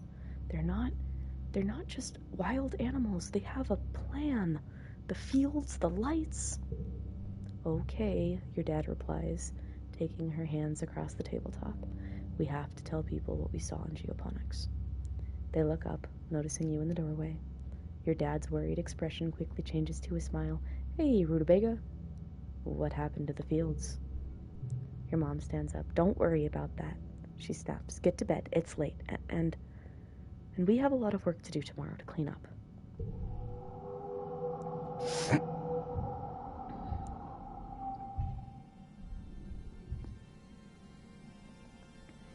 Year 14. I'm getting big and strong. Oh my gosh, everyone looks taller. Ah! Tammy is sweeping the stoop off the lounge. She looks up and shades her eyes as you approach and gives you a sunny smile when she sees you. Hello, fish, she says, leaning on the broom. It's always nice to see you.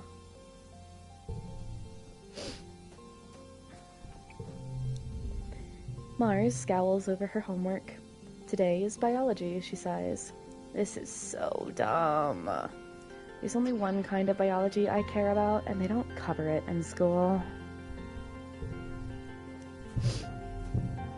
I'm a schlug. You spot Cal and Tammy in the garden. Tammy is sitting on the fence with Cal leaning against it beside her. They seem deep in conversation, and you watch as Cal reaches up and tucks a lock of Tammy's pink hair behind her ear. Cal spots you and smiles, causing Tammy to look over at you and blush. Hey, Fish, Cal says. What's up? You need niece for something? Biowarfare? No, she's interested in romance and dating boys and making babies. Keep up. Probably not me. I don't think I'm going to bed until after I take Sky to work. Alright, I love you. It goes good.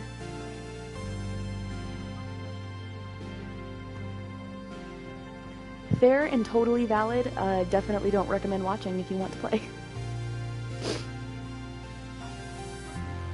That is a-okay. I love you too. Alright. Want to hear a fun nature fact? You tell him about the time Tang brought a stink bug for show and tell him biology. A skunk bug. And it got scared and made the worst, smelliest, grossest stink you ever smelled. And everyone thought Tang had farted. Yes, please. Chad, I'm being brought banana bread.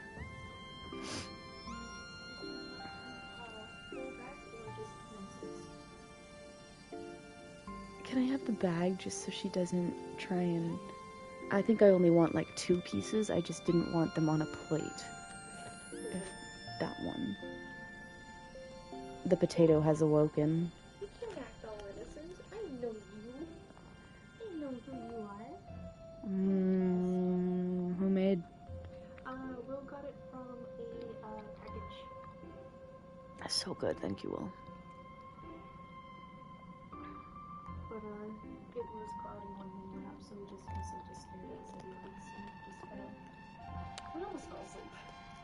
That's alright. I'm glad you guys had a good time. Alrighty. I love you too. Let me get a drink of coffee real quick, chat. I also love nature facts, Holly. I love nature, and I also love Cal.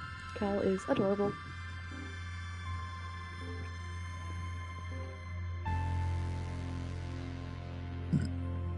Then, Professor Hal had to clear out the whole room, and it took weeks to get the smell out of the beanbags, and it was so gross. But also kind of neat how much a tiny bug can make the whole room of kids run away. Cal laughs. I remember that, Fish.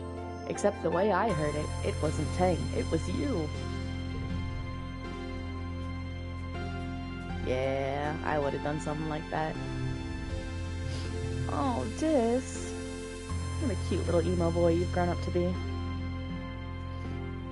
I've been foraging a lot, Dis says, pitching his bulging backpack up on his shoulder. There's a lot to eat, if you don't mind eating bugs and mushrooms.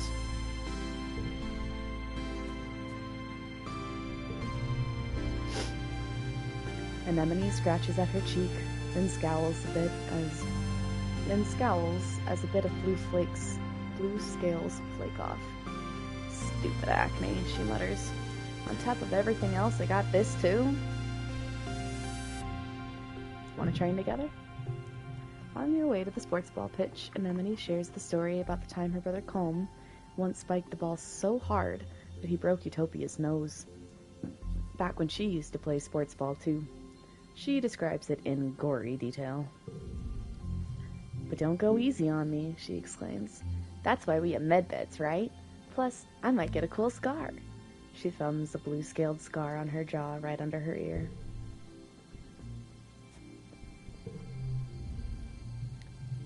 Oh. Tangent looks up from her hollow palm, blinking as her eyes refocus on the middle distance, and then on you.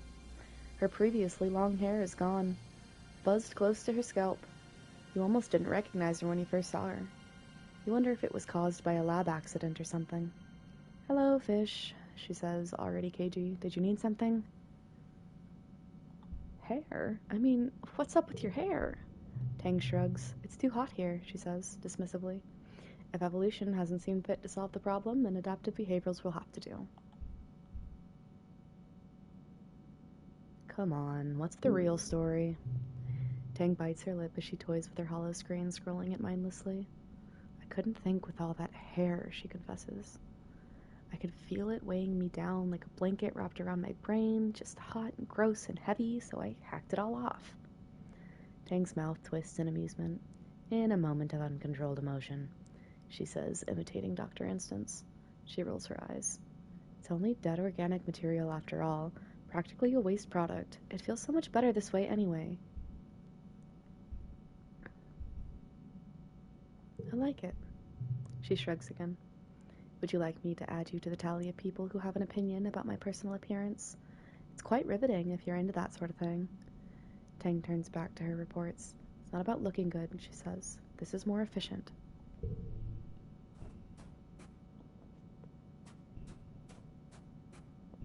Okay, boo-hoo to you. Hey, Sunberry, your dad greets you. Working harder, hardly working. He laughs and ruffles your hair.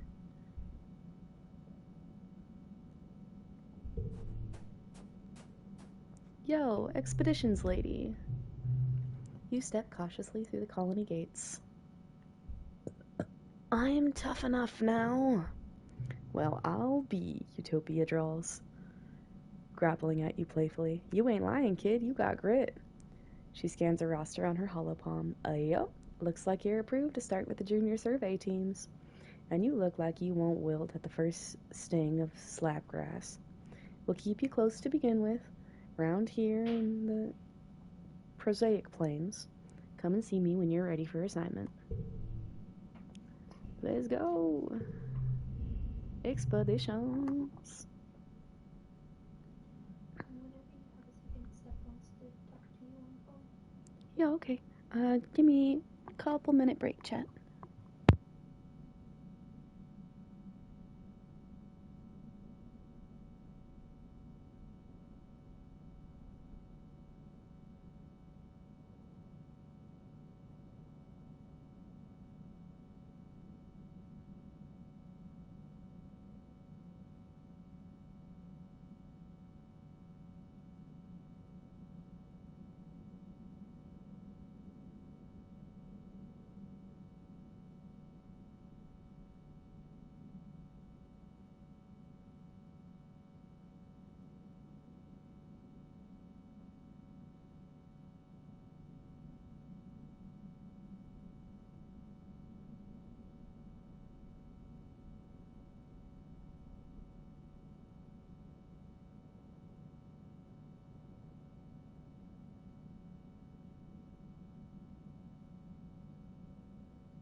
arrive there.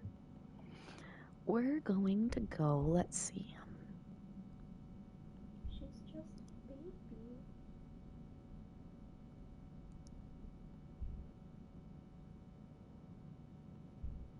She's loving.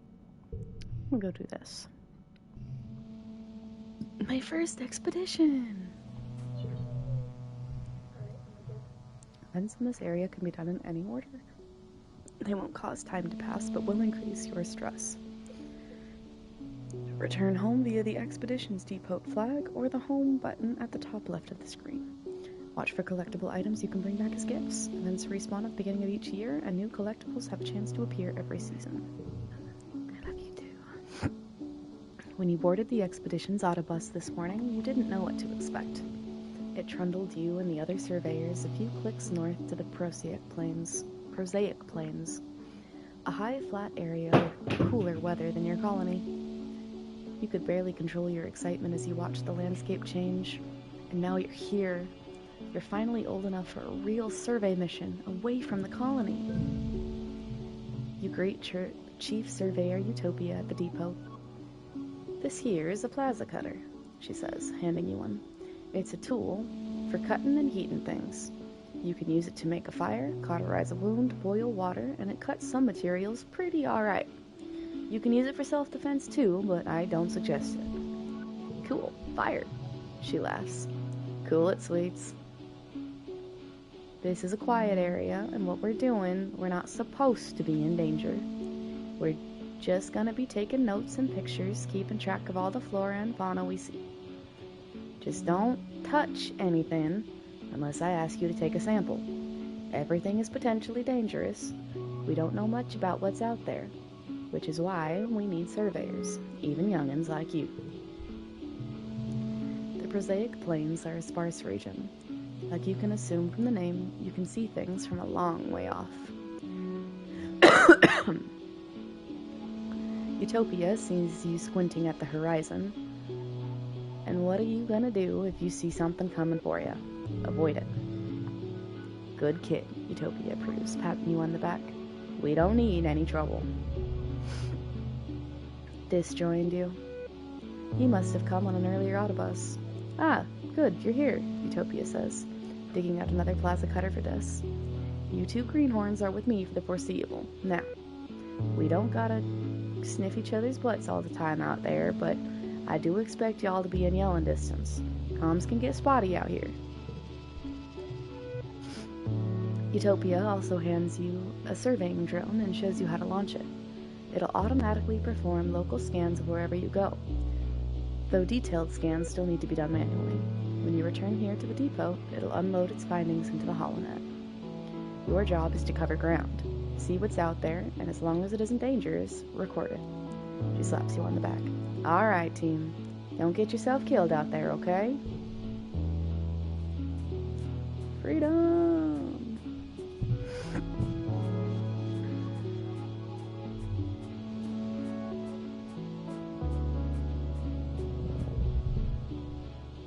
The water in this pond is slightly greener color than you're used to seeing.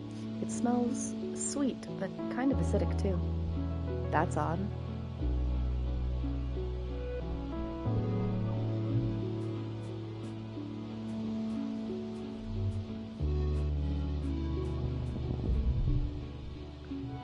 A mass of dead bushes blocks your way. They have pointy spines the size of short swords, and they look very sharp.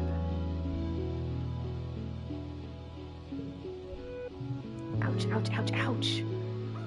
You wriggle your way through the thinnest part of the bushes, but they keep catching your clothes and your hair. Your clothes are getting all scratched up. Your mom's gonna be pissed, if she's not too busy to notice. You try to think up an excuse. You emerge through the other side and look back at the tunnel you've made. At least it'll be easier if you have to go back through.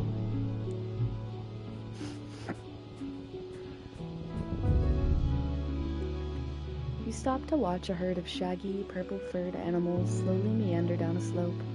You've never seen them before. Study them.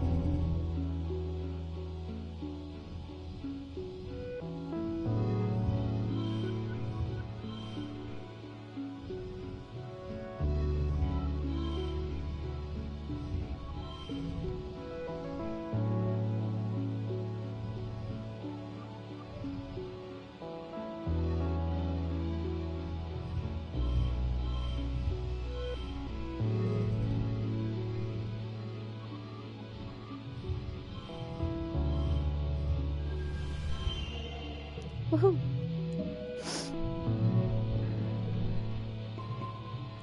The creature's fur is like grass, so there must be a kind of photosynthesis. An animal that gets part of their energy from the sun. You've heard of creatures like this, though you've never seen any yourself. Your survey journal doesn't have any information on